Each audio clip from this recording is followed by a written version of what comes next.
Shena Mtito TV, Shena Mtito TV, Shena Mtito TV, rafiki namba moja wa burudani na michezo. Rafiki namba moja wa burudani na michezo. Wakati ligi kuu Tanzania bara ikielekea ukingoni, baadhi ya timu zikiwa zimebakiza mechi 4 kabla kukamilisha, lakini nyingine kama Simba yenyewe ikibakiza mechi nyingi zaidi, mechi 8. Vinara wa ligi hiyo kwa sasa kwenye msimamo, wananchi Yanga, wao wameshacheza mechi 25, bado mechi 5. Lakini wakati Yanga ikiwa kileleni ikiendelea kupambana kuhakikisha inatetea taji lake la ligi kuu Tanzania bara kwa mara ya 4 mfululizo, lakini huku ikiwa inasubiri pressure kutoka kwa watani wa jadi wekundu wa Msimbazi Simba wanaofuatia katika nafasi ya pili wakiwa na pointi 57, lakini wana viporo vya mechi 3 kulinganisha na Yanga iliyocheza mechi nyingi. Yanga mechi 25, Simba mechi 22. Ushindani mwingine umehamia katika kinyang'anyiro cha kuwania tuzo ya mfungaji bora wa ligi kuu Tanzania bara kwa msimu wa 2024-25.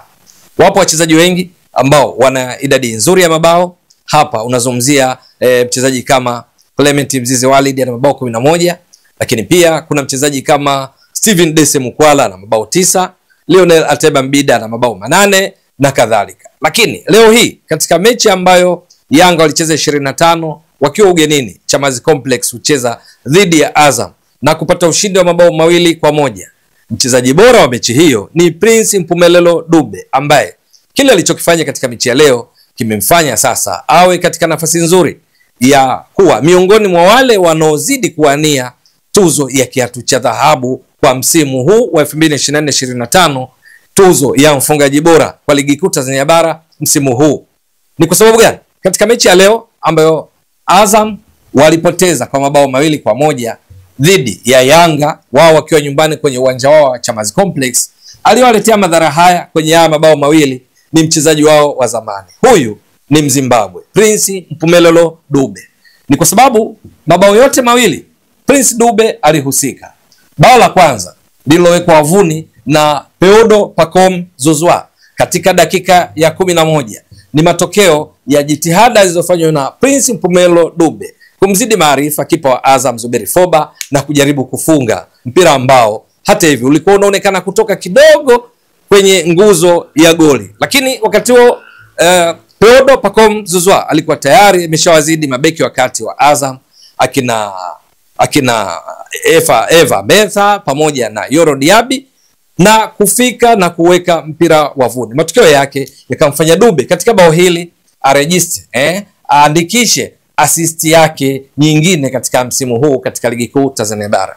Hiyo haitoshi, Dube akafunga bao la pili ambalo mwisho siku ndio lilofanya Yanga iondoke na pointi 3 leo hii. Ni katika dakika ya 33 Dube akafunga bao zuri sana akimchagua golikipa Zuberi Foba katika hali ambayo ilimfanya akokote mpira na kubaki yeye na golikipa Zuberi Foba, lakini hakumpa nafasi ya kujipanga kufanya lolote kwa sababu alimchagua kwa kupiga mpira kushoto kwake, mpira ukienda karibu kabisa na nguzo na kuingia wavuni kuandika bao safi katika dakika hii ya 33. Lakini katika mechi hii Dube alikuwa amecheza kwa dakika 67 na kujaribu kufunga kwa kupiga mashuti 2.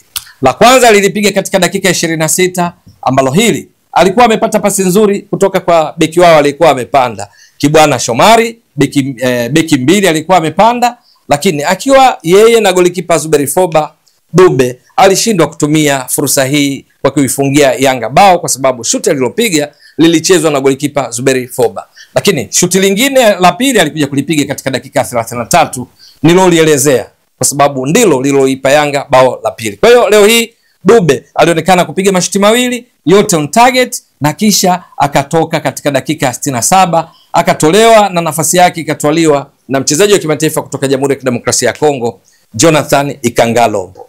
Kwa lugha nyingine sasa, Dube ambaye hapo kabla wakati akicheza mechi ya 22 Dube alikuwa ameshacheza kwa dakika 1415, lakini leo hii Dube alicheza kwa dakika 67 pale alipotolewa. Maana yake ukiangalia dakika alizocheza katika mechi 22 ukiongeza na dakika alizocheza leo hii utagundua ni dakika hapa unapata 2 8 4 1. Dube amecheza dakika 1482. Kwa hiyo dakika hizi ukichanganya na mashuti aliyopiga leo hii Dube mawili aliyolenga lango, maana yake mpaka sasa Dube msimu huu Yanga ikiwa amecheza mechi 25, Dube tayari ameshapiga mashuti, tunasema shots, amepiga mashuti 45. Na kati ya hayo mashuti aliyolenga lango ni 28. Hapo kabla alikuwa 26. Leo dhidi ya Azam mashuti mawili aliyopiga ya kulenga lango yamefanya apige mashuti ya kulenga lango 28. Jambo linalofanya kuna kitu tunaita shooting accuracy, umakini wa kupiga mashuti ya kulenga shabaha, kuwa mashuti 28 chini weka 45 yote aliyopiga, ukizidisha kwa 100 utagundua hapa shooting accuracy ya Dube ni around 62%. Lakini kubwa zaidi ni kwamba kwenye mashuti haya aliyopiga Dube amefunga mabao 12. Alikuwa amefunga mabao 11, bao lilofunga leo limefanya afikishe mabao 12. Yes, mabao 12. Lakini inawezekana ukajiuliza, hapa ni wapi? Hapa ni Kisasa Dodoma, na hii ni Brand Hotel. Je, unatafuta mahali pa kukaa wakati wa weekend au safari zako za kikazi? Basi unapofika Dodoma, ichague Brand Hotel. Ni hoteli ya kifahari, chaguo kamili kwako, yenye mandhari nzuri ya kuvutia. Tunajivunia huduma bora ya malazi, chakula na vinywaji. Utapata free breakfast, free wifi, free swimming pool. Vyumba vyetu ni vya kisasa na vifaa vya kipekee vinavyofanya siku yako kuwa ya kufurahisha na yenye kumbukumbu nzuri. Pia tuna kumbi za kisasa kwa ajili ya shughuli mbalimbali na garden ya kupigia picha. Tunapatikana Kisasa, Dodoma, Tanzania. Fanya booking online kupitia booking.com. Wasiliana nasi kwa simu namba 0773467756. Email brandhotel14@gmail.com. Brand Hotel, tunaamini kwenye ukarimu na huduma bora.